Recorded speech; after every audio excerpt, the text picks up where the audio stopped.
अब नाजरीन आ जाएं, डोनाल्ड ट्रंप के लिए कुछ मुश्किलात हैं और डोनाल्ड ट्रंप ने कुछ बड़ी अजीब बातें की हैं। मैं आपको चंद मिनटों में बता देता हूं, लेकिन पहले अली लारंजानी को शहीद कर दिया गया। अली लारंजानी हम सब जानते हैं कि ये ईरान के सुप्रीम नेशनल सिक्योरिटी काउंसिल के सेक्रेटरी हैं।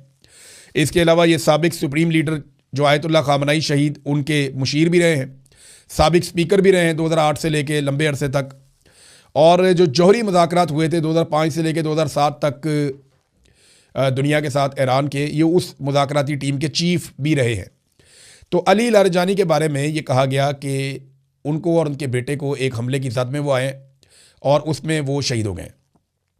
ईरान ने इसकी तरदीद की। ईरानी मीडिया ने कहा जी ऐसा नहीं हुआ, जबकि जो इसराइली वज़ीर दिफा है, इसराइली वज़ारत दिफा जो है वो इसकी कन्फर्मेशन दे रही है। वो ये कह रही है जी हमने अली लारंजानी को कत्ल कर दिया है और ये एक मिसाइल के धमाके में कत्ल किया है, जबकि ईरान इसकी अभी तक तरदीद कर रहा है।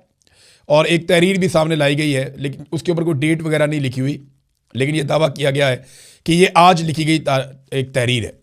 इससे पहले अली लारंजानी ने, मैंने आपको पढ़ के सुनाया था कि मुसलमान मुल्कों से भी एक मुतालबा किया था और 6 नुकाती एक ख़त लिखा था, वो भी मैंने आपको पढ़ के सुनाया था। अब मामला ये है कि ये दावा तो कर दिया गया है, लेकिन अभी तक कोई सबूत सामने नहीं आया ईरान की जानिब से कि अली लारंजानी जिंदा है। अब देखना यह है कि क्या वाकई इसराइली दावा दुरुस्त है। 13 मार्च को इन्हें एक रैली में भी देखा गया था और ये लगातार आलमी मीडिया पे और सोशल मीडिया पे हर जगह पे ईरान की तर्जुमानी कर रहे थे। नाजरीन, एक और बड़ी खबर है ईरान से। जो नए सुप्रीम लीडर हैं ईरान के मुश्तबा खामनाई, उनके सामने ये तजावीज़ और पेशकश रखी गई कि अमेरिका के साथ कशीदगी को कम किया जाए, तो उन्होंने मुस्तरद कर दिया। ईरान अब इस लड़ाई को ख़त्म करना नहीं चाहता। जो नए सुप्रीम लीडर हैं उन्होंने सख्ती से इसको मुस्तरद किया। उन्होंने कहा ये लड़ाई जारी रहेगी। और नए सुप्रीम लीडर के हवाले से जो ईरान के सफ़ीर हैं रूस में, काजिम जलाली, उन्होंने कहा जी कि उनका रूस में इलाज नहीं हो रहा। ये खबरें दी गई थी कि वो रूस चले गए, वहाँ पे उनका इलाज चल रहा है। उन्होंने कहा नहीं, उनका रूस में कोई इलाज नहीं हो रहा, मैं इसकी तरदीद करता हूँ। बहरहाल उन्होंने कहा जंग जारी रहेगी। ईरान में एक सोच है कि ये जंग अभी बंद नहीं करनी जब तक कि इस बात की गारंटी ना मिले कि आइंदा ईरान पर हमला नहीं किया जाएगा, ईरान को उसके हकूक़ दिए जाएंगे और जो नुकसानात ईरान में किए गए हैं उनका अजाला किया जाएगा। लेकिन साथ ही ईरान ने एक बात और की है कि जिस मुल्क की हुदूद से भी ईरान की सबसे कीमती जगह यानी खारक, ये जजीरा है जहाँ पे सारी फैसिलिटी है, 80 से 90% ईरान की जो तेल की तजारत होती है वो यहीं से होती है।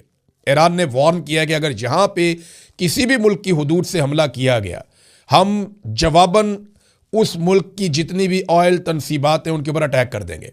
और साथ में ईरान ने यह भी कहा कि ईरानी फ़ौज अपनी हर वार्निंग पर अमल दरामद करती है और ज़रूर करती है और यह रिकॉर्ड का हिस्सा है। ये बात वाकई ठीक है कि ईरान ने जब भी कहा कि हम ये करेंगे इसके बाद, तो उन्होंने वो करके दिखाया।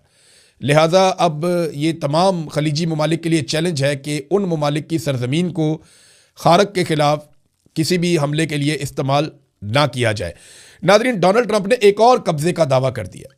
डोनाल्ड ट्रंप ने ऐलान कर दिया कि वो क्यूबा के ऊपर भी कब्ज़ा करेगा। उसने कहा मुझे ये एजाज़ हासिल होगा कि मैं जब चाहूँ उसके साथ जो चाहूँ कर सकता हूँ, मैं क्यूबा पर भी कब्ज़ा करूँगा, किसी ना किसी शक्ल में क्यूबा को अपने कब्ज़े में हमें लेना है।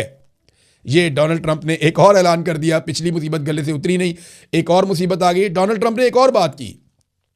ट्रंप ने कहा कि साबिक सदर से उसकी बात हुई है ईरान में धमाकों के हवाले से, और साबिक सदर के साथ बड़ी ज़बरदस्त और बड़ी पॉजिटिव बात हुई है। इस किस्म का उसने तासुर दिया कि ईरान में धमाके कर रहे हैं, बमबारी कर रहे हैं। तो इस पे 4 जिंदा साबिक सदूर इस वक्त मौजूद हैं अमेरिका में। उसमें एक बुश है, क्लिंटन है, ओबामा है, जो बाइडन है। चारों से उनके ज़राए से बात हुई तो चारों ने कहा नहीं, ट्रंप के साथ कोई बात चारों से दूर में से किसी की भी नहीं हुई। अब ट्रंप जो है वो इतनी घबराहट का शिकार है कि वो झूठ बोलना शुरू हो गए हैं, साबिक सदूर का सहारा लेना शुरू हो गए हैं। और ये वजह है तन्हाई की। अमेरिका और आलमी सतह पे डोनाल्ड ट्रंप को तन्हाई का सामना करना पड़ रहा है। यूरोपीय ममालिक पहले इक्का दुक्का बात कर रहे थे, अब यूरोपीय ममालिक के वज़राए ख़ारजा का एक इजलास हुआ, और जो वज़राए ख़ारजा का इजलास होता है यहाँ से पूरे यूरोप की पॉलिसी आती है।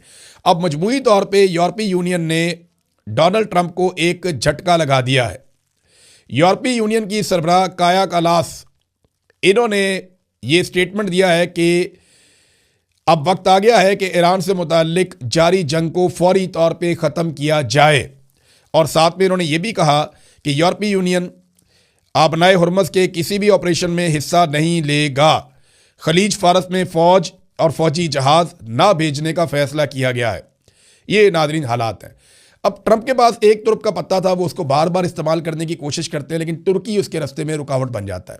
तुर्की मेंबर है नेटो का 1952 से, तो नेटो के एक मेंबर के ऊपर अटैक हो जाए ना तो वो सबके ऊपर अटैक समझा जाता है और सारे मिलकर जवाब देते हैं।